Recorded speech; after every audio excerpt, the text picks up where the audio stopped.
Muy buenos días a todos mis compañeros y compañeras de la educación especializada e inclusiva, de igual forma a los educadores de la educación ordinaria. Es un privilegio compartir con ustedes este evento Somos Inclusión y realmente vamos a comentarles nuestra experiencia de buenas prácticas con estudiantes en el ámbito de la educación inclusiva. Y al mismo tiempo también felicitarles porque a pesar de los momentos difíciles, estamos con ese deseo ferviente de seguir compartiendo, de seguir adquiriendo nuevas experiencias para trasladar a nuestras aulas y compartir con nuestros estudiantes en este ámbito, en el contexto de la educación especializada e inclusiva. Bueno, vamos a generar justamente lo que hemos hecho durante estos 24 años al servicio de la educación, compartiendo con nuestros niños, niñas y adolescentes en el ámbito de la educación. Buena práctica de inclusión, excelente el título, una motivación que nos permite fortalecer lo que nosotros hacemos y lo que estamos siempre anhelando con nuestros educandos. En esta fase nosotros encontramos dos aspectos básicos que hemos tenido que pasar, como es la primera instancia en lo referente, por ejemplo, cuando hablábamos de la duda, del temor, del escepticismo, incluso a veces del desconocimiento, cuando queremos incluir a los estudiantes a la educación ordinaria. Les estoy hablando a los finales de los años 90, cuando iniciamos nuestro servicio en el magisterio, y también en los albores del nuevo milenio. Se ha ido dando cambios significativos, eso nos motiva y nos lleva también a saber que estamos trabajando, que estamos haciendo algo diferente para poder incluirles a nuestros estudiantes.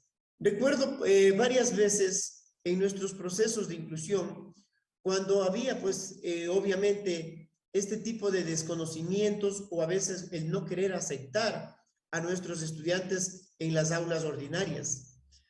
Pero yo considero que tuvimos un valor agregado en este contexto. Y les comento porque varias veces nos había pasado que cuando habíamos llegado a conversar, en aquel entonces la inclusión lo hacíamos directamente en las escuelas especializadas, ¿no? En donde teníamos que ir con el padre de familia, nosotros como docentes, hablar con nuestros compañeros de las unidades educativas ordinarias, que nos permitan y nos den un espacio para que nuestros estudiantes también se incluyan en sus instituciones. Al inicio siempre fue un poquito difícil, como vuelvo a manifestarles, pero justamente esta situación de los procesos de sensibilización, los procesos de motivación, los procesos de decirles, compañeros, nosotros también venimos de este espacio, venimos de este proceso de inclusión. Hace muchos años, igual estábamos iniciando en los colegios de educación regular u ordinaria. Y nuestro esfuerzo, nuestro trabajo ha consolidado que nos den el espacio para poder vincularnos y estar dentro de estas aulas educativas. Y así lo hicimos. Posteriormente, ya en los años 2000, en la primera década del año 2000, hubo como más acceso en este sentido, ¿no? Ya pudimos tener un mayor número de estudiantes en las unidades educativas ordinarias y obviamente los acuerdos, los decretos, también la ley orgánica intercultural y el reglamento de la educación nos ha permitido como manifiesto, consolidar estos principios y este gran objetivo de incluirles a nuestros estudiantes. Así lo hemos hecho. Hemos tenido, considero yo, significativas experiencias y también excelentes resultados, que lo vamos a ir comentando a lo largo de esta exposición. Entonces, estas dos fases han quedado claramente definidas. La primera concerniente tal vez un poquito de dudas, como yo digo, de escepticismo, pero después los docentes incluso han tenido unas lindas experiencias cuando han trabajado con nuestros estudiantes. Incluso en este último año recuerdo, ¿no? Cuando una de mis compañeras docentes de la educación ordinaria me decía al inicio por el mes de agosto o septiembre, se me hace difícil porque no he tenido la experiencia de trabajar con un estudiante con discapacidad visual. Le decíamos, maestra, usted no está sola. Aquí realmente se trabaja en equipo y los grandes beneficiados obviamente son los estudiantes con discapacidad. Y así lo hicimos. Compartimos algunas estrategias, compartimos algunas recomendaciones, algunas sugerencias y también le decíamos, nosotros no es que simplemente nos quedamos en hacer sugerencias o manifestarles, realicen estas adaptaciones y este trabajo va a alcanzar el objetivo que anhelamos. Nosotros lo haremos una verdadera inclusión integral en donde la docente de la educación ordinaria participe no solamente en conocer estrategias en el aula, sino también actividades extraacadémicas, lo cual va a fortalecer sus conocimientos. Y así fue, ha tenido el privilegio y la ocasión de participar en un sinnúmero de actividades con nosotros y al cabo de este año, cuando hicimos incluso el último trabajo sobre un video, la compañera docente nos decía, yo les agradezco a ustedes porque no es que enseñé a mi estudiante con discapacidad, más bien aprendí de ella muchísimas cosas que yo no lo sabía. Qué motivante que fue estas palabras para nosotros que venimos trabajando en este contexto desde la educación especializada y buscando incluirles a la educación regular. La siguiente guía, tenga la banda. Práctica de orientación y movilidad. Ustedes pueden apreciar una fotografía en donde estamos compartiendo justamente este trabajo de que nuestros estudiantes con discapacidad sean, como yo siempre manifiesto, autónomos, sean independientes, puedan desplazarse de manera libre, de manera con mucha libertad por su espacio educativo. Porque esto debemos saber que desde nuestra casa, el estudiante y la persona conoce sus espacios, conoce sus dependencias, y esto hace que pueda trasladarse, desplazarse libremente. Esto también debemos trasladar a la escuela especializada, si está en la especializada, o a la escuela o a la unidad educativa inclusiva, ¿no? En donde no tengamos que estar dependiendo de una segunda o tercera persona por diversos factores. Pero para ello tenemos tres aspectos básicos aquí en la orientación y la movilidad, que deben conjugarse en una sola definición. ¿Cuáles son? La metodología descriptiva. Primeramente, describirle al estudiante su espacio en donde va a trabajar. Darle una narración verbal detallada para que no se nos escape una mínima situación y el estudiante puede estar inmerso, incluido en este espacio, en la infraestructura en el cual va a ser su convivencia en lo concerniente al ámbito académico, empezando en el aula, conociendo los espacios recreativos, conociendo las dependencias administrativas, y de esta forma el estudiante o la estudiante va a tener su autonomía y no va a tener dificultad para trasladarse, para desplazarse y ser una persona que pueda realizar sus actividades cotidianas como todos los de sus compañeros, ¿no? Como todos sus pares. La segunda instancia es la exploración táctil que nosotros decimos, ¿no? O la exploración igual sensitiva, en donde nosotros vamos recorriendo con el educando los espacios, vamos identificando igual con sus manos el aula, que es la parte interna, la parte interior, su pupitre, su espacio en donde debe guardar sus cosas. Igual forma, nos ha dado igual algo maravilloso que nos comentaba incluso algunos docentes, ¿no? Incluso los chicos con discapacidad visual también se muestran muy solidarios, más bien quieren igual participar, quieren ayudar a compartir o a repartir los materiales. ¿Esto por qué sucede? Porque ya el estudiante incluso ya está familiarizado con su aula, ¿no? Se familiariza, puede recorrer libremente.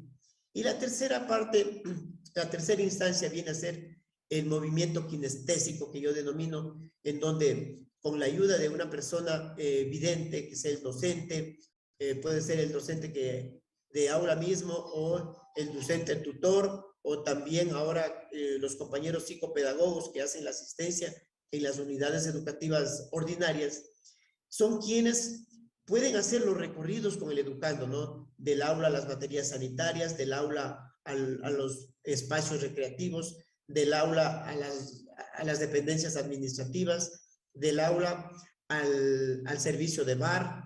Entonces, eso va a consolidar este aprendizaje para que nuestros estudiantes puedan ser, como yo digo, siempre libres. Está bien, los estudiantes, los compañeritos o compañeros siempre demuestran su deseo ferviente de colaboración, pero tampoco vamos a esperar que todos los días nuestros compañeros dependan de una segunda o tercera persona. A veces habrá las posibilidades de hacerlo, pero en otras ocasiones no existen estas oportunidades, ¿no es cierto? O estos espacios. Entonces, por ello yo considero que es importante que el estudiante conozca estos tres aspectos y pueda desenvolverse en el ámbito de la orientación y la movilidad siendo una persona muy independiente. Para ello tiene su bastón, que es su instrumento, su herramienta de guía, y así podemos desplazarnos en este espacio que es nuestra unidad educativa. Y también ya pues, dependiendo de los años, si el estudiante ya tiene 10, 11, 12 años, igual si ya ingresamos cuando ya son adolescentes, ya empezamos a podernos desenvolver ya en nuestra comunidad educativa, ¿no? Entonces, incluso ya fuera del establecimiento.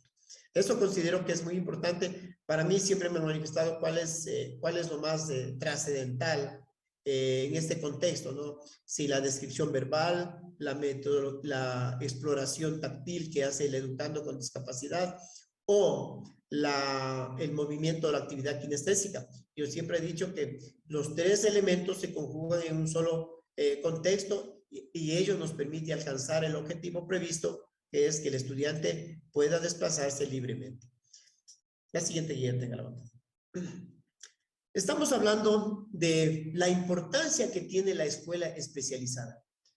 Bueno, en este sentido puede que estemos difiriendo incluso con tal vez con las autoridades, tal vez con nuestros compañeros docentes, pero en lo referente a mi experiencia, vengo de una escuela especializada como estudiante, posteriormente ingresé a un colegio de educación regular y obviamente la universidad.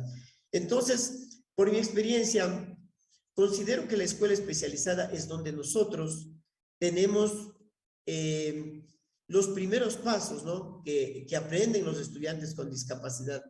Aprenden y conocen sus primeras letras si lo hacemos en el sistema Braille. Hoy, con la nueva visión que se tiene del mundo tecnificado, igual con la utilización y el empleo de las TICs, las herramientas tecnológicas mediante los lectores de pantalla. Pero considero que en donde los estudiantes aprenden y donde conocen, es aquí justamente en la escuela especializada, ¿no? Por eso nosotros manifestamos que radica la verdadera inclusión social para todos los estudiantes desde este espacio. ¿Por qué? Primeramente aquí igual se busca reconocer la diversidad, se busca fortalecer estos vínculos, porque aquí el estudiante está preparado, le preparamos, perdón, para que esté listo para poder ingresar a la educación ordinaria. Que eso, habría siempre una polémica en el sentido de manifestar cuándo le incluyo al estudiante con discapacidad. Yo recuerdo por el año 98, por el año 2000, se hacía igualmente seminarios y se analizaba este tipo de contextos, ¿no? ¿Cuándo le incluimos al estudiante? ¿Es menester incluirles en los primeros años? ¿Es necesario incluirles a partir de un quinto, de un sexto, de un séptimo año? Entonces, nosotros manifestamos siempre que era necesario incluirles a partir de un quinto o sexto año. ¿Por qué razón? Porque en los primeros años el estudiante aprende, como yo les decía, el sistema Braille, aprende la utilización del abaco matemático, el empleo hoy de las TICs, la utilización de su bastón. Entonces, se va consolidando estos aprendizajes. Cuando el estudiante ingresa a la educación ordinaria, a las unidades educativas regulares, ¿qué sucede? A veces tenemos algún tipo de inquietud, a veces tenemos algún tipo de algo que debemos complementar nuestra tarea en el ámbito especialmente de las tareas escolares. Y en ese momento nos ponemos en ese dilema. Ahora, ¿qué hago? ¿Cómo lo realizo? Y estamos acudiendo tal vez al docente de la educación especializada, a la institución especializada, para ver qué alternativas o qué caminos tomar, ¿no es cierto? Pero yo decía alguna vez, como nos pasó incluso a nosotros, ¿no? Veníamos de la escuela especializada en la ciudad de Quito, veníamos a vivir en Ambato, y claro, se nos presentaba alguna dificultad, no podía pues yo irme ir a la ciudad de Quito a preguntar al docente de la educación especializada cómo resuelvo este inconveniente. Entonces, por esa razón, nosotros éramos quienes más bien dábamos la alternativa al docente de la educación regular para manifestar cómo debían tomarnos nuestros exámenes, las pruebas, cómo debíamos entregar los trabajos, cómo debíamos realizar tal o cual tarea escolar.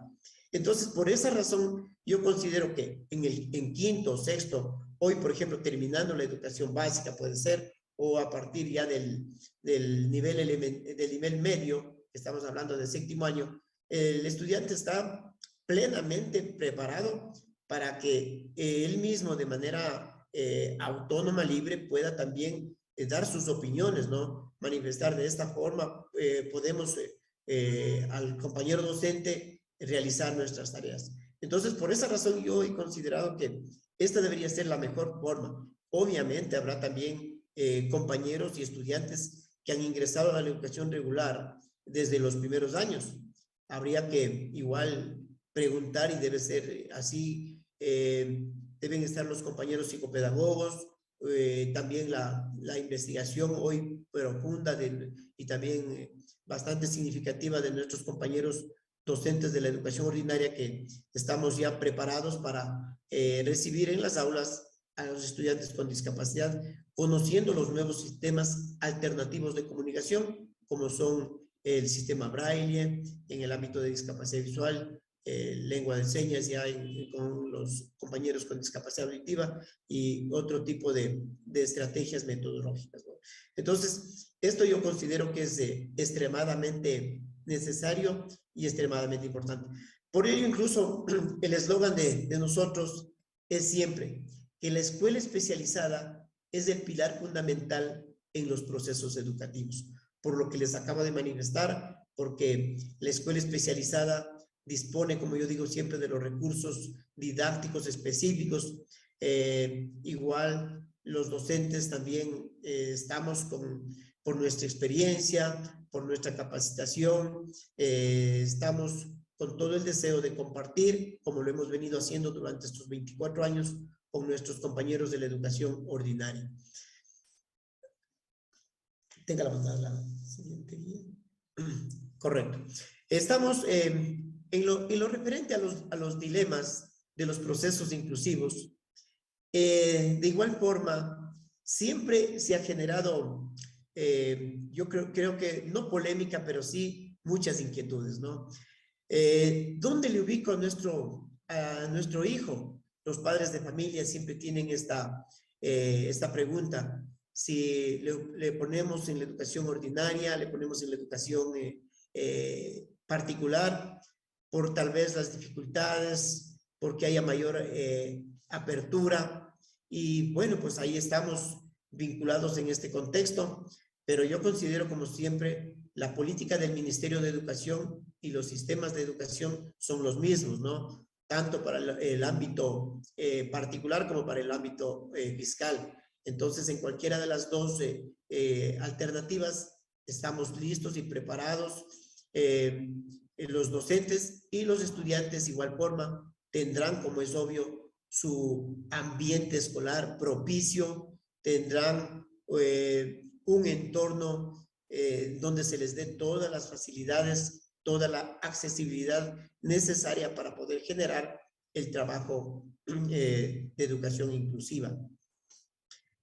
¿Cuáles son estos dos fundamentos básicos que yo considero igual en estos dilemas de la educación? Todos los padres de familia anhelan una educación de calidad. Hoy siempre se pregona, se manifiesta que debemos entregar una educación de calidad y calidez. Y eso es lo que también las familias de los estudiantes y de las personas con discapacidad anhelan, ¿no? No porque tengamos una limitación, tengamos que recibir una educación que no esté acorde a los requerimientos y a las necesidades de los educandos con discapacidad. Entonces, esto es lo primero que debemos anhelar, ¿no? Una educación que sea muy significativa y que el estudiante pueda alcanzar su gran objetivo, como es primeramente la inclusión.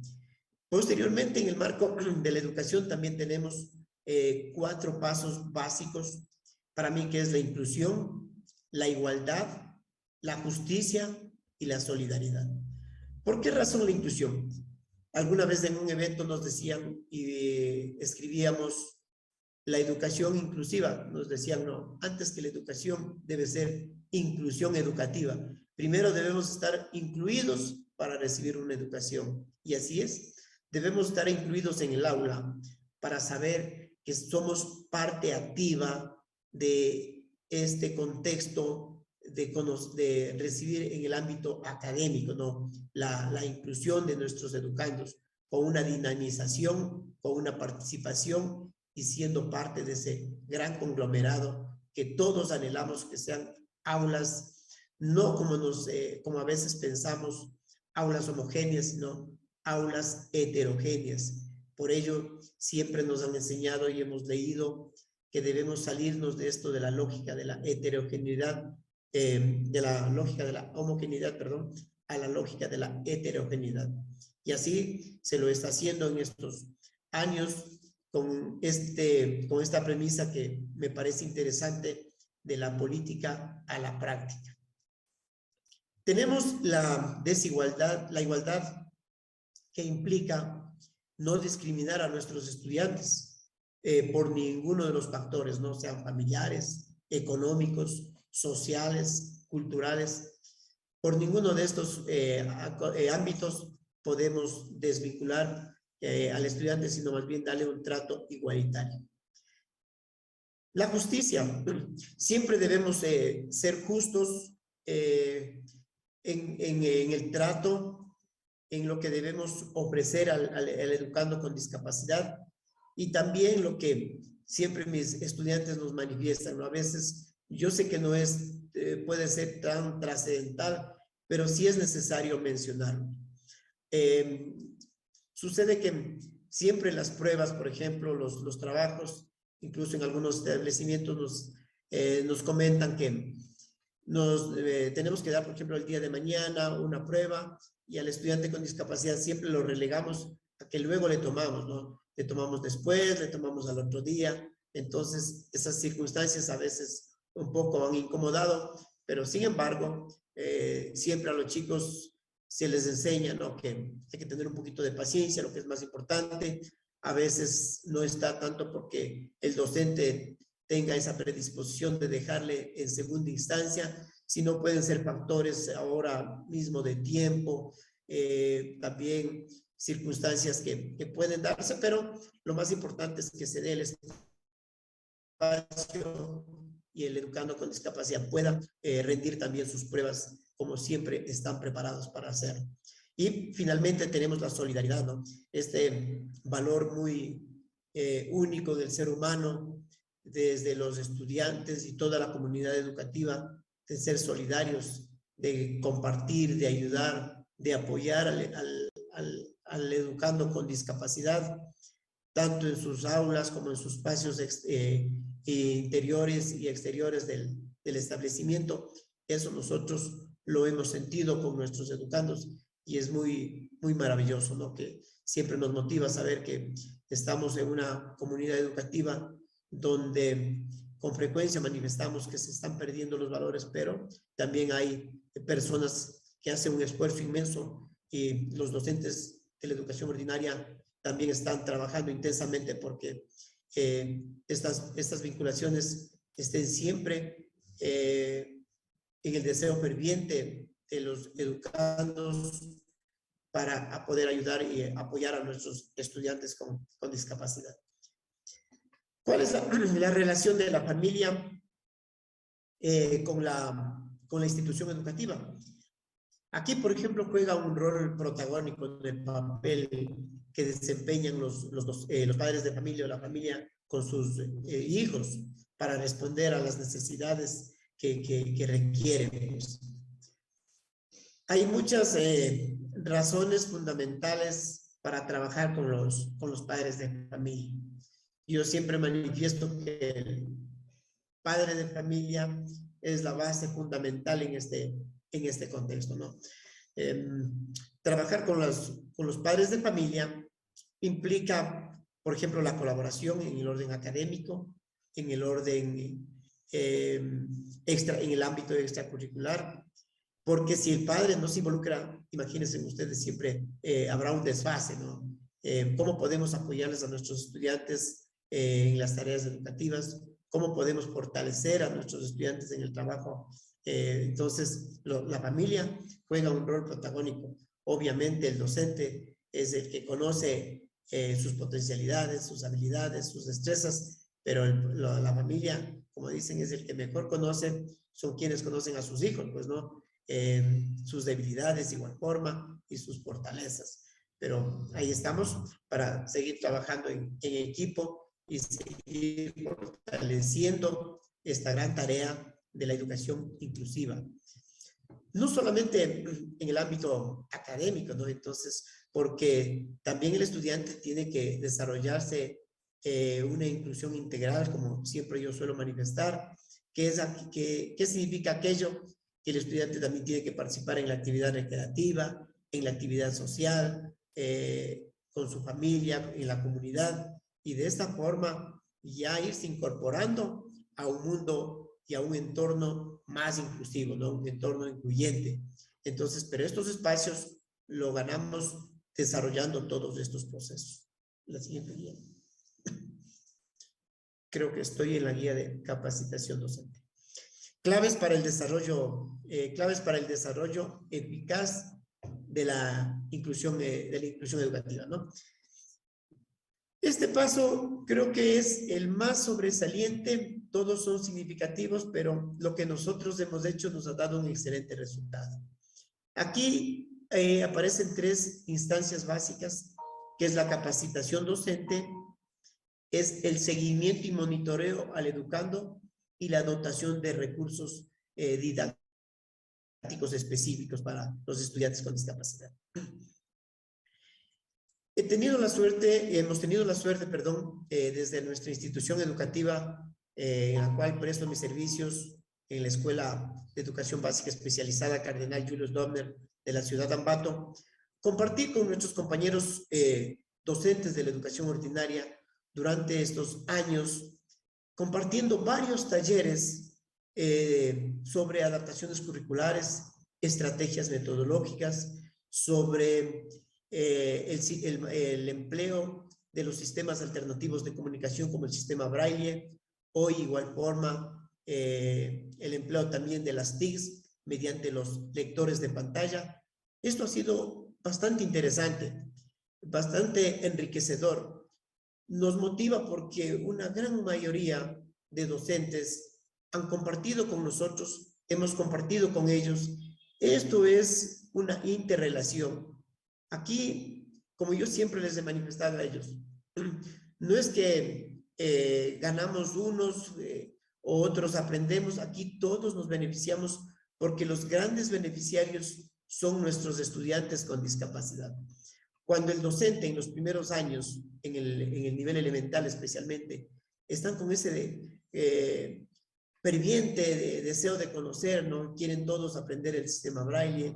¡Qué emoción! Y así lo hemos hecho, varios talleres, incluso Creo que se está visualizando una fotografía en donde estamos compartiendo con varios docentes de los múltiples talleres que hemos tenido aquí en la zona 3 y especialmente en la ciudad de Ambato, ¿no? Entonces, esto es nos fortalece y nos motiva, como vuelvo y repito, porque aquí los que se benefician son nuestros estudiantes. Realizar un trabajo en equipo, la educación especializada, la escuela especializada y las unidades educativas ordinarias, considero que ha sido muy importante. ¿Cuál es el seguimiento? El seguimiento y el monitoreo que hacemos a los educandos. No es que nosotros les decimos, bueno, los estudiantes se incluyen a la educación ordinaria y, bueno, pues ya verán cómo lo realizan, ¿no? Nosotros siempre estamos pendientes, tenemos un espacio, un programa alternativo incluso, donde se hace este apoyo al estudiante, ¿no? Para ir fortaleciendo en áreas específicas, las que por esas circunstancias tal vez de los tiempos no están cubiertas al 100% por nuestros compañeros de la educación ordinaria, como es el sistema Braille en el caso de nosotros, el uso y manejo del ábaco matemático, las TICs con los lectores de pantalla, la orientación y la movilidad.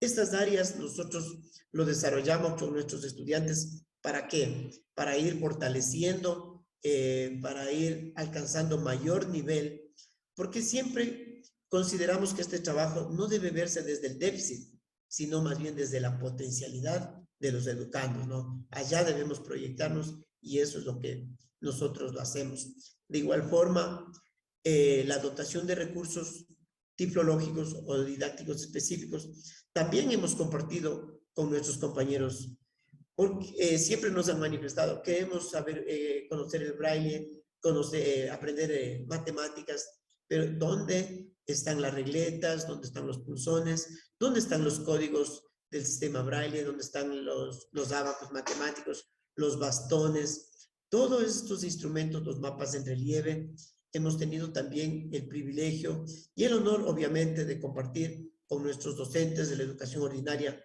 lo cual estoy seguro se han sentido muy satisfechos, se han sentido muy complacidos, porque hay un trabajo colaborativo, ¿no? Nada egoísta, sino más bien de decir, si ustedes necesitan este material, aquí lo tienen, para que ustedes también puedan aprender, puedan conocer, y de esta manera poder trabajar con los estudiantes con discapacidad que tienen en sus aulas. Siempre en esta fase de la educación, cuando hemos leído a Gema Paniagua, una de las psicólogas y psicopedagogas que hace muchísima investigación y referencia sobre la familia de estudiantes con discapacidad, nos damos cuenta que la familia es ese pilar fundamental para que nuestros estudiantes alcancen estos niveles de inclusión. De igual forma, Cecilia Simón, que nos dice que la inclusión, la educación inclusiva, no debemos verle como un problema, ¿no? Sino más bien como un desafío, sino más bien como una oportunidad que tenemos para alcanzar nuevas oportunidades, para alcanzar aprendizajes significativos. Y así ha sucedido, porque a lo largo de estos 24 años y a lo largo de los 27 años que tiene nuestra institución educativa, varios docentes justamente nos manifiestan aquello, ¿no? Que al inicio, con un poquito de, tal vez, de escepticismo, pero al final han terminado manifestando frases en donde en muchas veces nos motivan, nos sensibilizan, porque nos manifiestan qué maravilloso haber trabajado con un estudiante con discapacidad, qué emoción de haber aprendido nuevas cosas que tal vez en nuestro diario vivir, obviamente la docencia nos da y nos presta muchísimos espacios para desenvolvernos y aprender muchas cosas, pero trabajar con estudiantes con discapacidad nos ha generado aspectos básicos como la creatividad, como la imaginación, como proponer nuevas alternativas y no simplemente quedarnos en aspectos porque tal vez el reglamento, porque la ley nos obliga o porque tenemos que cumplir con un requisito. No, más bien aquí sentimos la verdadera vocación del maestro, sentimos la verdadera vocación del docente, y por lo cual yo felicito a mis compañeros docentes de la educación regular, de igual forma al Ministerio de Educación, a la oficina de la educación especializada inclusiva, que en el lapso de estos 24 años y 27 años de la escuela especializada siempre nos han dado toda la apertura, nos han permitido trabajar de esta manera, libres, siempre proponiendo alternativas diferentes, y eso nos motiva. Les exteriorizo mi gratitud a las autoridades, igual forma a mis compañeros docentes, que siempre están fortaleciendo el trabajo, y a los estudiantes con discapacidad, que no se preocupen, que tienen un espacio en nuestras aulas. Continuaremos trabajando porque queremos ver una sociedad más inclusiva, una sociedad más igualitaria y con mejores oportunidades.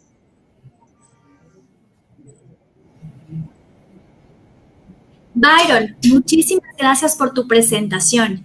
Tenemos varias preguntas participantes. Voy a dar lectura a la primera. ¿Cómo sensibilizar a los docentes que mencionan tener estudiantes con necesidades educativas específicas asociadas a una discapacidad es más trabajo?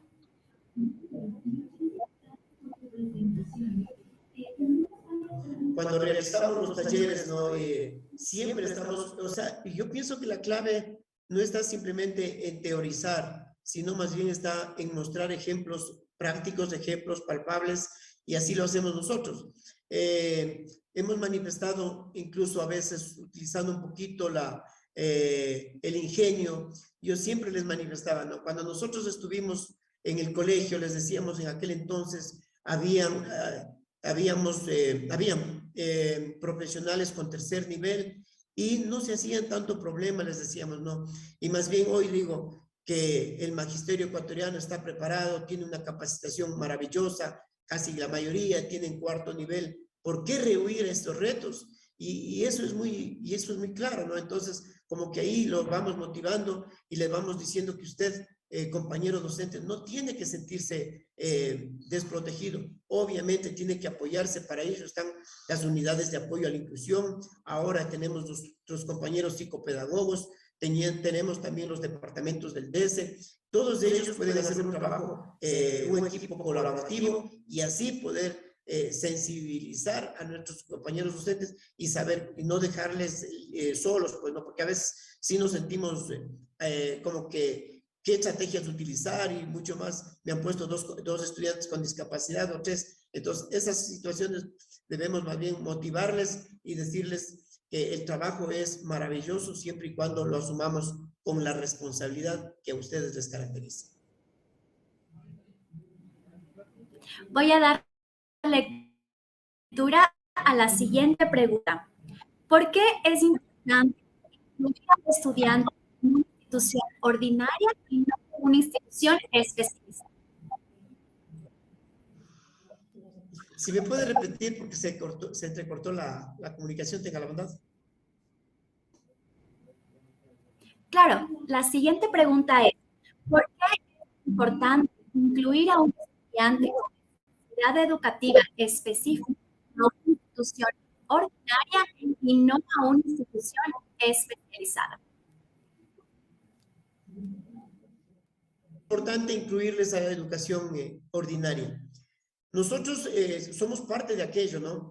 Incluso yo siempre manifiesto a los estudiantes, hay varias ventajas, ¿no? La mayor interacción social, hay una mayor participación, porque debemos saber que en las instituciones especializadas, como yo vuelvo y repito, para mí sigue siendo el paso fundamental, el pilar fundamental en los procesos inclusivos.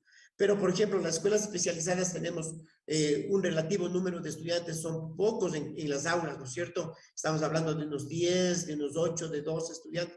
En la educación regular tenemos más estudiantes, en donde incluso el estudiante tiene mayor participación. Y dos, y este que para mí es lo más importante, el estudiante con discapacidad, cuando se enfrenta o está participando con sus pares, no quiere quedarse al margen, ¿no? O sea, quiere demostrar sus capacidades, pero ¿cómo? Estudiando, demostrando su trabajo, demostrando su gran interés porque se visualice la participación del estudiante con discapacidad. Entonces, eso yo he notado en los estudiantes que quieren ser igual, quieren ser participativos, quieren ser trascendentales en la educación. Entonces, esas son las grandes ventajas que tiene la educación inclusiva, ¿no? Incluirles a nuestros estudiantes a educación ordinaria. Muy interesante tu respuesta, Byron. Tenemos una última pregunta que dice así: ¿qué actividades pedagógicas podemos implementar en el aula para un niño con discapacidad visual?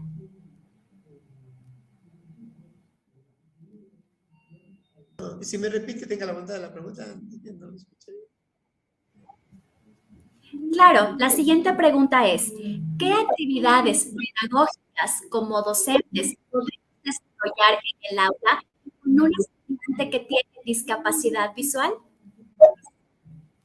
Bueno, las actividades pedagógicas yo considero que son múltiples, ¿no? Pero entre las que hemos sentido que tienen mayor trascendencia está, por ejemplo, yo siempre he manifestado que las áreas más álgidas es el área de matemáticas y tal vez el área de lengua y literatura, porque aquí se requiere, son mucha visualización y por ello siempre les he hecho la sugerencia a los docentes, ¿no? Trabajar primeramente, como ustedes la mayoría conoce, con elementos concretos, elementos básicos, igualmente tener una narración y una descripción secuencial cuando realizamos ejercicios de matemáticas, especialmente porque nos han puesto, igual uno también ha sentido, cuando nos ponen en la pizarra los ejercicios, y claro, el docente de la educación regular únicamente nos dice el título, pero nosotros no sabemos qué es lo que está a continuación, ¿no es cierto? Entonces, ahí se requiere una actividad, como yo digo, narrativa, descriptiva, secuencial del docente, para que de esta forma tener una mayor comprensión del educando y poder así asimilar lo que estamos desarrollando. Igualmente en el área del lenguaje, ¿no? Actividades, hoy al menos que estamos en el ámbito incluso de la virtualidad, actividades como, de la comunicación que nos permite desarrollar mayor diálogo, nos permite desarrollar mayor conversación, interrelación con los demás educandos. Entonces, son actividades que son básicas, ¿no? En el aula inclusiva. Y lo que es más importante, siempre dando el espacio para que el estudiante con discapacidad igual sea activo, participante en todas las actividades y no le dejemos al margen, pues no lo aislemos, ni lo separemos, ni tampoco clasifiquemos, sino más bien le demos la misma oportunidad y de esa manera generamos ese dinamismo que requiere el aula inclusiva. Byron, desde el Ministerio de Educación agradecemos inmensamente tu presentación en base a tu experiencia.